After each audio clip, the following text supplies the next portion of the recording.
Con 800 páginas, muchos diputados comentan en pasillos que la maniobra del gobierno les dejó poco tiempo para leer la cantidad de ajustes y de regulaciones que el proyecto hace a la institucionalidad ambiental vigente en Chile.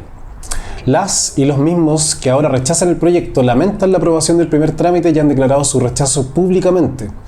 Por otro lado, la iniciativa del gobierno de Gabriel Boric ha sido aplaudida y apoyada por grandes conglomerados empresariales del país, como el Consejo Minero y la SOFOFA.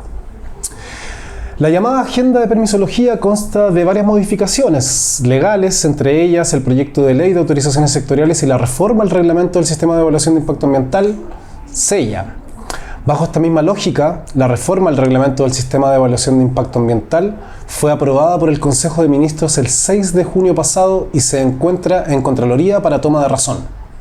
Debemos recordar que el SEIA es un instrumento creado en el marco de la Ley de Bases del Medio Ambiente y no está hecho para rechazar proyectos, sino por el contrario, es de carácter aprobatorio.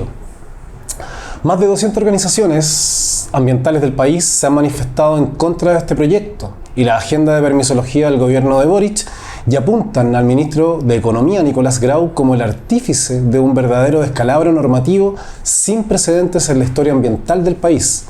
Dicen que esta reforma es regresiva en materia de protección ambiental, ya que amplía los umbrales para el ingreso de evaluación ambiental en 10, 20 o más veces, para al menos 14 tipologías de proyectos, que entre esas modifica el artículo 2, letra G1, para exceptuar el ingreso de modificaciones a proyectos aprobados cuando la modificación corresponde a la misma tipología que el proyecto original. Por ejemplo, la ampliación de un relleno sanitario no ingresaría a evaluación de impacto ambiental. Entre las razones que plantean están, por ejemplo, todo lo que no ingresa a evaluación ambiental producto de la reforma al reglamento del SEIA requerirá solo permisos sectoriales. El artículo 5 del proyecto de ley de autorizaciones sectoriales sobre técnicas habilitantes como regla general ya fue aprobado el 10 de junio pasado en el Senado. Bueno, muy bienvenidas y bienvenidos a este nuevo programa en conjunto con El Ciudadano. Estamos en Ecópolis porque la crisis ambiental también es política. Y el tema de hoy que vamos a tratar y abordar trata principalmente, esto lo voy a dejar así entre medio ya. Hoy, ¿sabéis qué?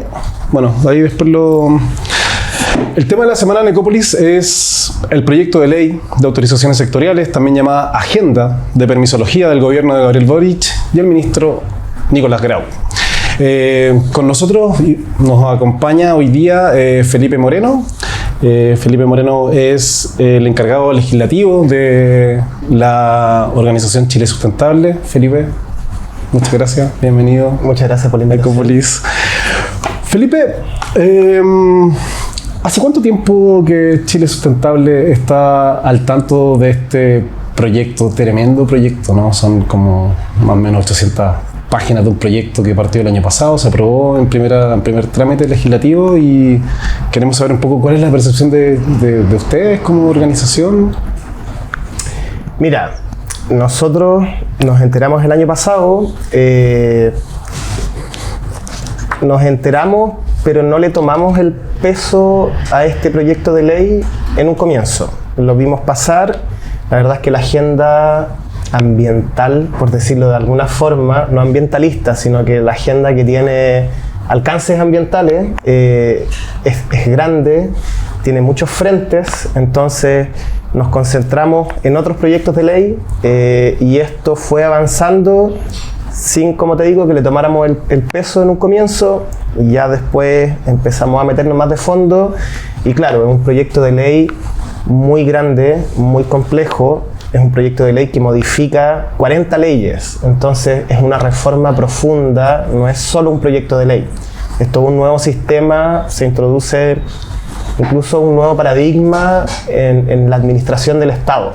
Entonces se nos pasó en un comienzo por atender otros proyectos de ley que son un poquito más, están más vinculados directamente con la institucionalidad ambiental, pero no por ello, eso no quiere decir que este proyecto no tenga alcances ambientales. Entonces un poco nos concentramos en otros proyectos de ley hasta que ya nos dimos cuenta de realmente la profundidad de esta reforma y ahí ya nos metimos de lleno en este proyecto de ley y estamos trabajando desde hace varios meses en este tema. El proyecto de ley marca un precedente en términos de la institucionalidad ambiental, entendiendo que hace alcances con, yo diría, escenarios ambientales complejos, ¿no? Estamos hablando de permisos donde se amplifican, ¿no?, cierta cantidad, por ejemplo, en el caso de los relaves mineros, los rellenos sanitarios. Y mencionaba esto del precedente porque es primera vez que la legislación ambiental chilena, como la conocemos hoy día, ¿no?, se somete a un tipo de cambio tan estructural. Entonces, de ahí preguntarles también, desde el punto de vista legislativo, ¿esos cambios presentan cierta amenaza desde el punto de vista legislativo en general, a cómo se han ido desarrollando los proyectos ambientales en Chile, etcétera?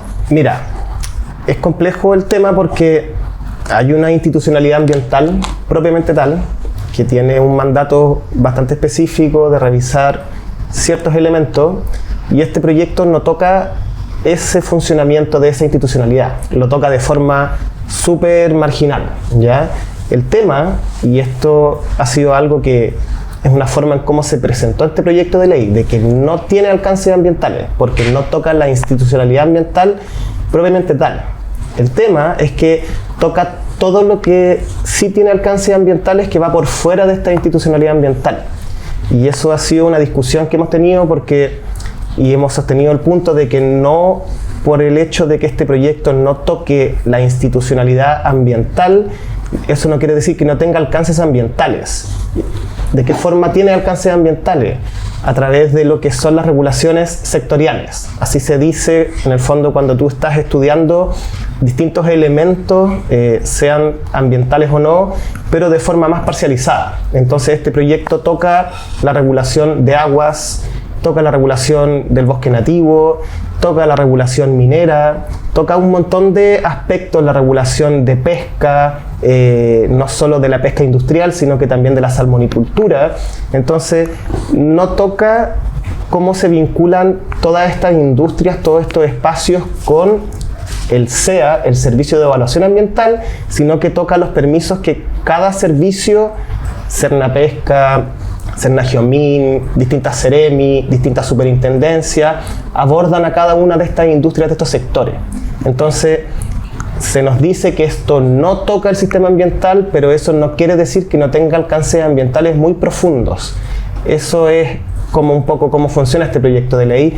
Evidentemente sí tiene alcances ambientales. Nosotros hemos acusado una desregulación, hay un ánimo de simplificar trámites, muchas veces de eliminar autorizaciones, eliminar revisiones que realiza la administración, el Estado finalmente, sobre bienes protegidos como es el agua, el aire, las napas subterráneas, qué sé yo, ciertas especies vegetales. Y sobre cada una de estas regulaciones específicas se introducen modificaciones. Entonces tiene alcances evidentes.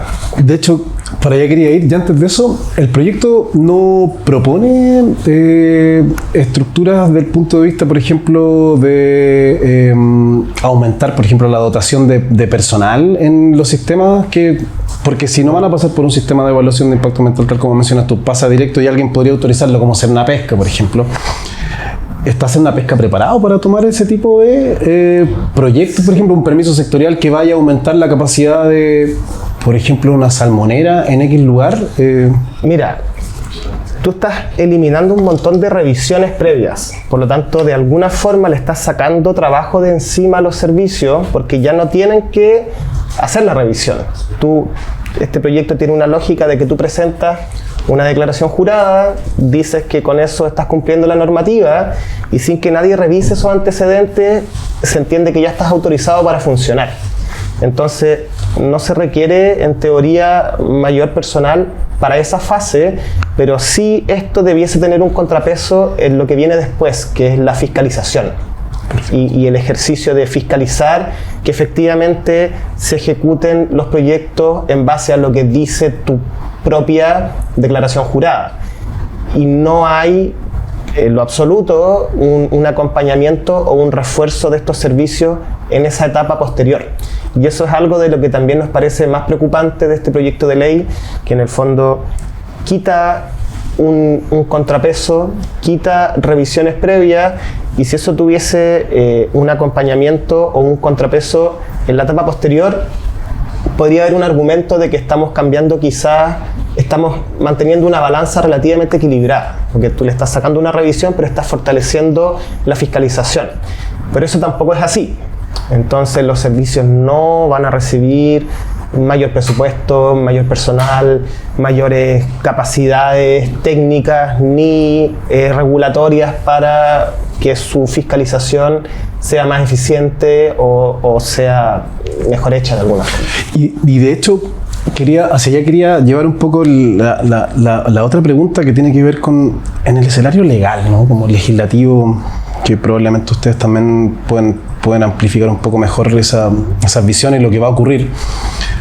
Chile está incumpliendo de alguna manera sus compromisos ambientales con este tipo de legislación. Lo pregunto pensando en las personas que nos escuchan, ¿no? Y decir, bueno, en este escenario actual, ¿no? De crisis climática, planetaria, un país que pertenece a la OCDE, ¿dónde quedan los derechos fundamentales? Porque lo que estamos entendiendo desde el punto de vista legal y lo que están planteando es que entran dos entes a dialogar entre ellos, pero hay un tercero, ¿no? O sea, la señora Juanita que vive en la orilla, ¿no? de aquel espacio donde se quiere instalar algo que pasa por permisos sectoriales. También quiero llevar la pregunta hacia las técnicas habilitantes para que nos explique un poco de qué trata esto de las técnicas habilitantes.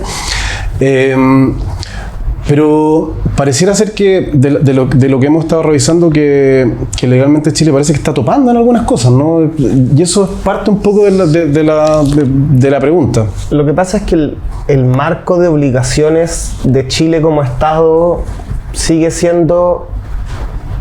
A ver, no son obligaciones reales, son compromisos de buena voluntad, ¿ya? El marco normativo internacional en realidad nunca ha sido realmente vinculante. Los propios compromisos que Chile tiene frente a la comunidad internacional, que en este momento los más relevantes están contenidos en una herramienta que se llama la NDC, la contribución neta determinada, que esto que tiene que ver con el marco que se estableció en el Acuerdo de París. Y Chile, de hecho, este año renovó sus compromisos e incluso rebajó estándares dentro de sus propios compromisos. Chile, en su nuevo compromiso ambiental, no se hace cargo del bosque nativo, tampoco del proceso de descarbonización. Entonces, se puede decir que incumple ciertos compromisos, pero que son compromisos que no apretan tanto tampoco, no tienen una difusión, no hay un trabajo sobre estos compromisos que sea realmente exigible, no hay una transparencia, no hay un empoderamiento por parte de la ciudadanía tampoco respecto de estos compromisos. Creo que uno de los grandes fracasos también de la política global sobre cambio climático, porque ese es el espacio que dio pie, a estos compromisos. Entonces, también, si empezamos a revisar las millones de modificaciones que se introducen sobre bosque nativo, especies protegidas, qué sé yo, espacio costero, podemos encontrar seguramente un montón de compromisos o de normas internacionales que pueden estar en tensión con este proyecto de ley, pero que ni siquiera están dentro de la discusión en este momento. Y en la Constitución misma, por ejemplo, hay organizaciones que acusan que podría eventualmente la aprobación de este proyecto con todo lo que conlleva, digamos, topar con algunas cosas que incluso están contenidas en la Constitución actual. Sí, el medio ambiente libre de contaminación, que es la norma que tenemos, que tiene una interpretación que también es dinámica, partió teniendo una interpretación muy restrictiva. La Corte Suprema principalmente fue ampliando lo que se entiende por libre de contaminación, porque la propia ley define contaminación de una forma también súper restringida en base a ciertos parámetros que están establecidos en la ley. Las cosas que no están consideradas en estos parámetros legalmente no se consideran contaminación. Entonces, es muy interpretable y es muy difícil predecir cómo esto puede terminar impactando a la población, a los territorios. Nosotros creemos que evidentemente si tú eliminas un permiso de la Dirección General de Aguas respecto de todo tipo de instalaciones o de faenas mineras, eso puede tener consecuencias graves sobre la salud de la población. Tú puedes tener un tranque de relave donde ya nadie va a revisar que eso no vaya a filtrar a las napas subterráneas, y eso puede contaminar poblaciones cercanas a estos depósitos de material de desecho. Y claro, ahí va a haber una afectación directa del medio ambiente libre de contaminación. Entonces creemos que sí, que en una interpretación un poquito más amplia esto va a traer consecuencias por la cantidad de elementos que se están quitando, de revisiones que se están perdiendo. Perfecto. Felipe, de las técnicas habilitantes, ¿tienen algo que decir? Hemos estado revisando parte de las cosas y pensando un poco en quienes nos ven. ¿Qué cambia de las técnicas habilitantes? Porque se habla mucho, yo lo he visto en algunas cosas, me llegan preguntas a mí, yo trato un poco de abordarlas, ¿no? Desde eso y decir, bueno, pero queríamos preguntarte, ¿qué son esto de las técnicas habilitantes y por qué lo están como subrayando, ¿no? Como algo de verdad bastante preocupante? Lo hemos visto en la intervención en el Congreso también de los que no están de acuerdo con el proyecto ahora. Mira, la técnica habilitante, o sea, el proyecto de ley define dos, que son declaración jurada o aviso a la autoridad. Y tú reemplazas un procedimiento que tiene que idealmente terminar con una autorización formal mediante una resolución donde el equipo técnico de algún organismo en particular revisa no solo que el determinado proyecto esté ejecutándose conforme a la ley, sino que también que los antecedentes que se presentan sean verídicos, que no se esconda información, que no se tergiverse información, y por eso que hay una revisión. Ya es como cuando uno presenta un plano para la recepción definitiva de una edificación. Entonces, ¿qué pasa? Que tú eliminas esta revisión de los antecedentes por un espacio de confianza en donde tú como titular presentas este documento, una declaración de buena fe. Dices que claro, yo cumplo con la ley, punto. Y nadie lo revisa. Y una vez que tú presentas este documento, al día siguiente ya estás habilitado para hacer tu proyecto. Entonces, creemos que no se puede eliminar un montón de autorizaciones porque se está perdiendo toda esta revisión previa de los antecedentes, ¿ya? Dentro del derecho ambiental, dentro de los principios ambientales, hay un principio que es el principio preventivo. Obviamente la norma o el principio es que hay que prevenir los riesgos más que actuar sobre las consecuencias. Exacto. Y eso es algo que evidentemente se está vulnerando con esta idea. O sea, el Estado deja de cumplir su rol, ¿no? Sí, el Estado deja de revisar que las cosas que se están haciendo se hagan bien. Y por eso te decía antes, si es que hay un balance y hay una, entre comillas, estímulo al cumplimiento a través de una fiscalización seria, tú puedes pensar que, ok, no me voy a arriesgar a presentar algo falso o a hacer algo que no cumple con la norma porque me van a fiscalizar, pero no hay un aumento de la fiscalización y hay un montón de actividades económicas que en realidad funcionan sin mucha fiscalización.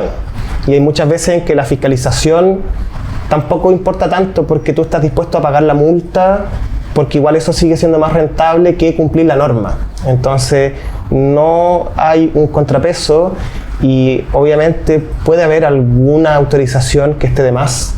No decimos que todas las autorizaciones son igualmente relevantes o que presentan los mismos niveles de riesgo, pero lo que hace este proyecto de ley es que modifica, como te decía antes, más de 40 leyes para inmediatamente empezar a reemplazar autorizaciones por declaraciones juradas o técnicas habilitantes alternativas. Y en esa propuesta de cambio hay muchos que no debería ser. O sea, hay una serie de modificaciones, como lo que te digo del Código de Agua y la actividad minera, o de otro tipo de faenas, de grandes obras hidráulicas, también revisiones que hace la Seremi de Salud respecto de, si uno revisa el listado, hay instalaciones de tipo basurales, no sé, habilitación de hospitales, piscinas, ampliación de relleno sanitario, sí. Un montón de cosas que tú no puedes imaginarte de qué forma ese proyecto, un vertedero, puede ser de bajo riesgo. Sí, claro. Entonces, ¿en qué punto no se cumple este principio de que vamos a eliminar un permiso que no tiene mucho sentido o que está duplicado, sino que fueron mucho más allá en eso? Entonces, solo para cerrar, yo no creo que haya una crítica al uso absoluto de esto, sino que tiene que ver con el caso a caso.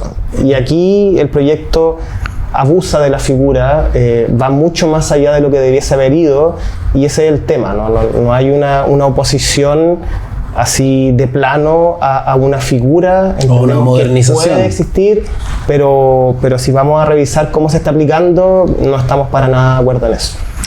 Felipe, 30 segundos. ¿Hay algo que quieras decirle como a la ciudadanía en general? ¿Algún mensaje de Chile Sustentable? Sí, creo que estamos en un momento difícil para el medio ambiente. Estamos en un momento en donde observamos que cambió un poco el paradigma de respeto a las normas ambientales, a las normas de protección ambiental. Se instaló el concepto de la permisología, hay una agenda mediática gigante, súper fuerte, de deslegitimar la función pública y el control y el resguardo del medio ambiente. Entonces hay que volver a prestarle atención al medio ambiente. Habían pisos que pensábamos que estaban ganados, que en realidad no. Estamos en un proceso, en un momento de desregulación ambiental, así que es lamentable, pero es sobre todo un llamado a prestar atención a lo que está pasando, porque pensábamos que no íbamos a retroceder, pero estamos retrocediendo. Felipe Moreno, encargado legislativo de Chile Sustentable, muchas gracias por acompañarnos hoy día. Es falso que los tiempos de evaluación ambiental se extiendan por causa de excesivas tramitaciones, pues la mala calidad de los proyectos presentados a evaluación ambiental resulta en una mayor cantidad de observaciones y, por tanto, en reiteradas y más prolongadas solicitudes de suspensión de plazos por parte de los titulares. También dicen que el proyecto de ley de autorizaciones sectoriales es inconstitucional y viola derechos humanos. El sistema vigente de autorizaciones administrativas ex ante, por ejemplo, permisos sanitarios, concesiones administrativas de bienes públicos, etc., es una expresión de ese deber de protección mediante la evaluación previa de proyectos por la autoridad. El Estado previene daños a la comunidad antes de que ocurran. El proyecto agrega que, en adelante, no requerirán autorización los proyectos u obras que determine el reglamento conforme a criterios de bajo riesgo, siempre que cumplan con el procedimiento del artículo 7º bis. Esto podría traducirse en que, para ciertas aplicaciones agrícolas consideradas de menor riesgo, se prescinda de la aprobación sanitaria previa, confiando solo en una declaración del interesado. Riesgos sanitarios evidentes como contaminación de cultivos y suelos podrían escapar al control oportuno de la autoridad bajo esta norma. O que, en particular, el proyecto establece en términos generales que el aviso y la declaración jurada pasan a ser técnicas habilitantes alternativas a una autorización previa por parte de la Administración. Desregulación y vulneración de derechos fundamentales, vida, salud y medio ambiente. Así, el reemplazo de autorizaciones ex ante por mecanismos autodeclarativos menoscaba la efectividad de los derechos de la vida, salud y medio ambiente. La prevención es un pilar de la protección de estos derechos. La propuesta legislativa, al apostar por presuntos controles posteriores o simples declaraciones, supedita la protección de derechos fundamentales al actuar diligente de los privados, en circunstancias que es deber indelegable del Estado garantizar esos derechos. ¿Usted está de acuerdo con que las empresas tengan más permisos a costa de la posible destrucción del medio ambiente? Esto es lo que se conoce como permisología, que es un debate súper álgido hoy. A ver, nosotros paisajistas, no sabría decirte bien si es bueno o es malo, porque nosotros tratamos de cuidar el medio ambiente y la gente lo hace tiro. Entonces yo creo que no es bueno. Para mí no es bueno que la gente haga tiro a los árboles porque eso es vida.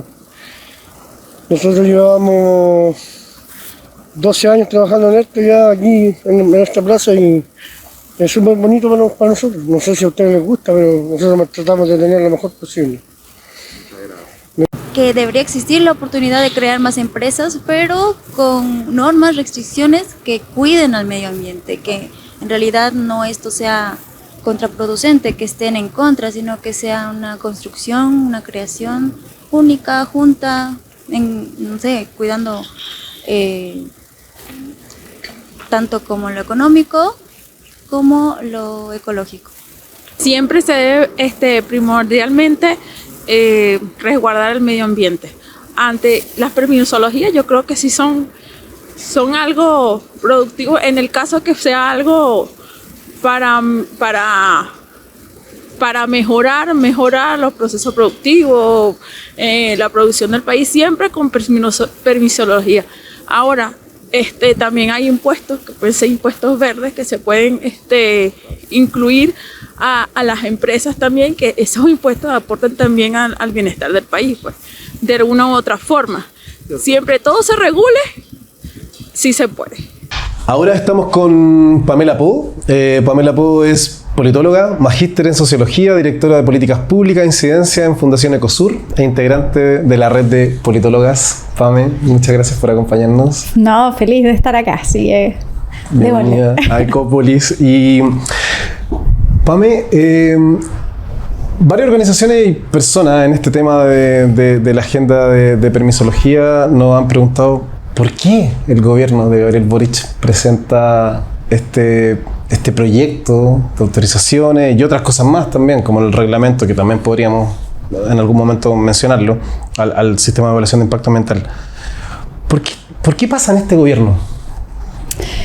A ver, yo creo que hay varios elementos que nos llevan, digamos, a este punto. Primero, un primer elemento, creo que el tema constitucional nos jugó muy en contra. Ahí había todo un debate en el primer momento constitucional que tuvimos, que teníamos avances, después vemos un segundo momento constitucional en que hay retrocesos, ¿cierto? Y esto se da en este gobierno. Entonces, yo siento que el propio gobierno renuncia, digamos, a sus temas ambientales que venían proponiendo. Ahora, debo decir que yo revisé todos los programas de las candidaturas, ¿cierto? Y el tema medioambiental en el programa de Gabriel Boric no era un programa nutrido, eran anuncios, digamos, como cualquier anuncio que se hace, digamos, y que después no se cumple. Entonces a mí me da la impresión de que después de que tenemos estos momentos políticos que son muy, como te dijera, como puntos de inflexión que tuvimos, el gobierno pasa a renunciar absolutamente a cualquier tipo de agenda, digamos, en temas medioambientales, y se vuelca, digamos, a la agenda de seguridad y a la agenda, digamos, de inversiones y de la economía, y que todo esté renunciando además a un discurso que uno diría que esto yo lo veo más generalizado, sino que renunciando además como al tema de ir hacia otro tipo de economías, o sea, de generar algún tipo de industrialización o algo, o sea, pensarnos como un país diferente, eso se renuncia, pero absolutamente a eso, de cuajo. Entonces entramos en una lógica de seguir haciendo lo que venimos haciendo hace como 100 años atrás, o sea, porque esto no es ahora. La minería en Chile se sigue haciendo prácticamente más moderna, lo que tú quieras, pero seguimos haciendo lo mismo que hacíamos hace 150 años atrás y 100 años atrás. O sea, extraer recursos naturales, y para que un país sea extractivo, ¿cierto? Y extraiga recursos naturales, tú requieres de autoridades poco comprometidas, requieres de bajo estándar de regulación ambiental y baja fiscalización. Con esos tres temas tú tienes un país que puede hacer extractivismo del más puro y duro, digamos, como lo hacemos en Chile.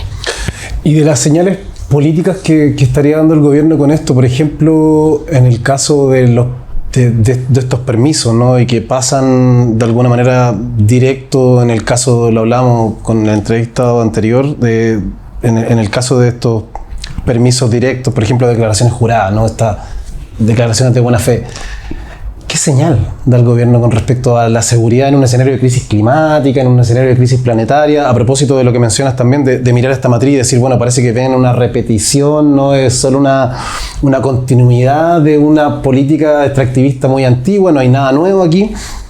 Y eso lo cruzó, en base a la pregunta, a lo que propone el ministro Nicolás Grau sobre cuando habla y dice esto es una modernización, no es una forma de agilizar la inversión en el país. ¿Cómo se contraponen esos puntos para pensar y decir, bueno, cuáles son las miradas, pero a la vez también cuáles son los mensajes políticos que está dejando con esto, ¿no? Con esta propuesta? A ver, en primer lugar, yo diría que ningún gobierno democrático se había atrevido a presentar esta agenda a este nivel. Ese es un primer elemento. A mí me ha tocado ver las tramitaciones de otros proyectos. El de Proinversión de Piñera, por ejemplo, era bastante más conservador de lo que estamos viendo hoy en día. O sea, hoy estamos frente a una desregulación que no habíamos visto en los gobiernos democráticos. O sea, no, de los 90 hacia acá nunca se había visto esto. Ese es un primer punto. Un segundo elemento, yo diría que acá como se renuncia al discurso, digamos, se pasa, digamos, a si no te gusta mi idea, tengo otra. Y en ese sentido yo diría que se presentan estos proyectos de ley que son varios. Este es el que probablemente va a salir, digamos que es el de permisos sectoriales, que va en una lógica que no es de modernización, todo lo contrario. Yo diría que esto es una desregulación ambiental y va en una lógica, ¿cierto?, de simplificar temas de la administración pública sin tomar en cuenta el tema de que si tu estado está débil en ciertos elementos para aprobar permisos, por ejemplo, que se requieren, bueno, fortalece qué pasa con los equipos de trabajadores, qué pasa con los funcionarios, digamos, y ahí tenemos el tema de las licencias médicas, por ejemplo, que surge. O sea, parece que había un ausentismo laboral bastante brutal. Entonces, si esa persona no está para hacer, entonces, primero yo habría hecho un diagnóstico de cuál es el estado, y ese diagnóstico existe, lo tiene Hacienda. Entonces, existe el diagnóstico de ausentismo laboral, hacer primero esos cruces, cómo mejoro o modernizo el Estado, la administración pública. Y si ya íbamos al tema de permisos sectoriales, este proyecto que se presenta, este proyecto se empieza a como, primero era crear un servicio. Y eso la derecha lo mata, digamos, en la Comisión de Economía de la Cámara de Diputados, y después en el Senado, en la misma Comisión de Economía, hacen una profundización y abren el tema de los permisos sectoriales a todas las actividades. Entonces estamos frente a una negociación que para sacar el proyecto negociaste con la derecha, y con la derecha más dura, ¿cierto? Y por lo tanto tenemos ahora un monstruo, digamos, que yo diría que este proyecto probablemente se va a judicializar absolutamente todo el tema de los permisos. Pues si yo fuera abogada, digamos, lo que haría es, como sale este proyecto de ley, y me voy a reclamar, digamos, que se hayan entregado permisos sectoriales de manera con un silencio administrativo positivo, en el sentido de que si el funcionario no alcanzó a responder, se da como por aprobado. Esto lo dijo el diputado Félix y también lo repitió el senador de Urresti. Esto es como que si yo fuera a la municipalidad a decir, ¿sabe qué? Yo sí sé manejar, deme la licencia. Ok, ahí tiene su licencia.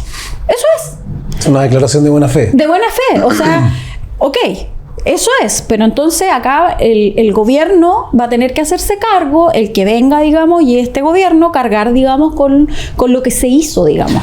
Y en eso Pame, ¿qué, desde tu visión, digamos, de tu experiencia, qué crees que pasó en el Congreso? Porque el proyecto entró, son 800 páginas y tuvo una aprobación amplia, diríamos, ¿no? De hecho, lo que se sabe es que hay diputados que hoy día van a votar, digamos, o sea, están en contra del proyecto, pero que ya habían votado, ya habían aprobado el proyecto en su primer trámite legislativo el año pasado. ¿Qué crees que fue lo que pasó en el Congreso en esa parte? Mira, acá esto es lo usual, en política pública en general, lo que yo he visto, llevo 12 años, digamos, de Congreso en el cuerpo, y uno lo que ve es que te presentan un proyecto con algo que viene muy bien y con algo que viene muy mal. Entonces es difícil matar un proyecto que tiene algo muy positivo, ¿se entiende? Entonces ya ahí hay que entrar a picar. Este proyecto, además, como es un paquete de cosas, no puedes matar una sola parte y decir la parte mala la mato y sigo con lo bueno. Cuesta mucho diferenciarlo porque está todo como con un hilo conductor, digamos. El proyecto tiene un hilo conductor. Entonces yo diría que acá fue, digamos, el discurso que instaló el gobierno, y en este caso el ministro Grau, es un discurso de que este es un proyecto para las pymes. Y en un inicio tenía esa lógica media pyme, más oculto, digamos, el tema de gran empresa, pero cuando ya el tema de las técnicas habilitantes y la declaración jurada se generaliza, ya es para todo. Entonces aquí ya entraron, ya no es un tema solo para pymes, sino que ya es un tema para todas las industrias, digamos. Todos se pueden acoger, digamos, a estas técnicas habilitantes como la declaración jurada. Entonces, como el discurso principal fue esto es para las pymes, yo diría que la gran mayoría no leyó el proyecto, se quedó con la minuta que la ley, digamos, la minuta decía esto es muy bueno para las pymes, digamos, no se mencionan grandes proyectos, porque por ejemplo hay un artículo en el proyecto que le pone tope a las multas a las mineras. ¿Qué tiene que ver eso con la inversión, digamos? Que te pongan tope a las multas. ¿Qué tiene que ver eso? Entonces acá no se leyeron. De hecho, hubo 5 diputados que rechazaron el proyecto en general, que eso es muy raro que ocurra un rechazo en general en la sala, y 3 abstenciones. O sea, de 155 parlamentarios, hubo 5 que lo leyeron y 3 que quedaron ahí en la duda, digamos, de si esto era realmente bueno o malo, porque venía con cosas para las pymes, efectivamente, pero tienen artículos que son para los grandes proyectos. Entonces... ¿Y qué viene ahora? Bueno, ahora estamos en el peor de los mundos, diría yo, en el sentido de que tenemos que el proyecto ya se aprobó en la sala del Senado, ¿cierto? La semana pasada, el martes pasado, se despachó a la sala de la Cámara y la Cámara ahora tiene que ver cuáles son los artículos complejos. Ya hay un listado bien grande, diría yo, por lo menos de unos 30 artículos que son complejos, y si se logra, digamos, que esos parlamentarios, que un grupo de parlamentarios rechacen esos artículos, habría una comisión mixta sobre los artículos que se rechazan. ¿Ya?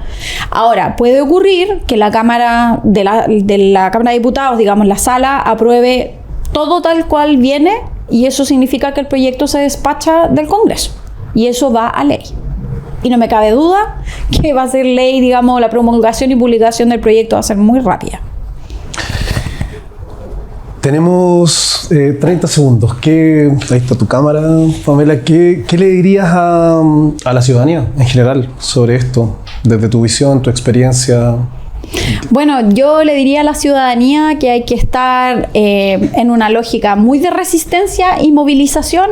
Creo que hay que informarse sobre esto porque los proyectos, de hecho hay una cartera de proyectos que están esperando que este proyecto salga y llegamos a entrar a solicitar permiso, porque además se reformó el reglamento, ¿cierto?, del sistema de evaluación de impacto ambiental. Entonces hay umbrales que se subieron. Entonces esto lo que nos lleva es que van a aparecer un montón de proyectos de inversión por muchas partes que no necesariamente van a tener que pasar por el CEIA, ¿cierto?, la evaluación de impacto ambiental, y por lo tanto se van a ir a pedir los permisos sectoriales. Entonces vamos a tener que resistir porque van a haber reclamaciones, va a haber que esperar los reglamentos. Yo creo que los reglamentos de este proyecto están listos, yo creo que esto está escrito, digamos, entonces probablemente deba ser muy rápida la implementación. Entonces vamos a tener que estar informados, atentos, movilizados, digamos, porque la ciudadanía también tiene que tener certeza jurídica para poder decir quiero vivir en el campo, quiero vivir, digamos, de otra actividad económica de menor escala, y no tener que ser obligada, digamos, a tener que ser, no sé, sacado de ese lugar o que se te instale un proyecto que en el fondo tú pierdas tu certeza jurídica también de tener una propiedad o de vivir en un ambiente libre de contaminación, etcétera. Pamela Po, politóloga de ECOSUR y de la red de politólogas, muchas gracias por acompañarnos hoy día. Muchas gracias por la invitación. Esto fue el primer capítulo de Ecópolis, un programa de debate sobre ecología, política y medio ambiente. Los invitamos a que nos sigan en las redes del Ciudadano y nos vemos en nuestro próximo capítulo con grandes invitadas e invitados.